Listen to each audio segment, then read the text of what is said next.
wishes. First wish is. Second wish.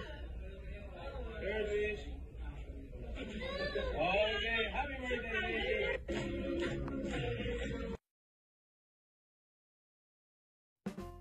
Nag-celebrate ng 59th birthday ang aktor na si Gabby Concepcion dahil ang kanyang kaarawan ay November 5. Grabe din talaga, ageless talaga itong si Gabby Concepcion dahil parang hindi talaga siya tumatanda at mas youthful pa ang kanyang aura dahil sa kanyang nakikita natin lalong-lalo sa mga teleseryeng ginagawa nito sa GMA at recent nitong concert kasama si Sharon Cuneta na Dear Heart. Kaya naman nasaksihan natin ang birthday celebration ng aktor kasama ang kanyang anak na si Gabriel Concepcion. Napaka-sweet nilang magtatay dahil may pa-celebrate pa ito at sabay pa silang nagdiwang. At nandito rin si Casey Concepcion para naman magbigay din ng saya para sa kanilang pamilya. Napakasarap makita na itong si Casey ay masayang-masaya sa piling ng kanyang daddy Gabby at ang kanyang mom na si Sharon Cuneta.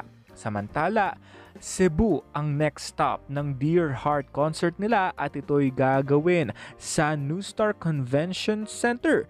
November 17 na ito mga ka-Dear Heart. Kaya naman get your tickets now bago mag-sold out.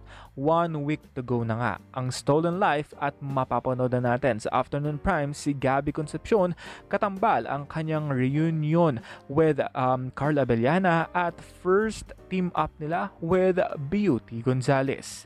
Napakadami talaga nating dapat abangan sa aktor na si Gabby Concepcion.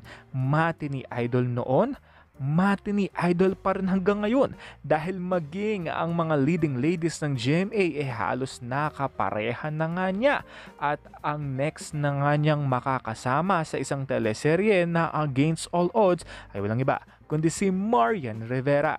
Kaabang-abang hindi ba? Kaya naman happy birthday Gabby at marami pang blessing sa'yo dahil napakabuti mong tao at mabait ka rin na isang dad. And that's all for now. This has been Jay Kumanangan TV. Thank you for watching.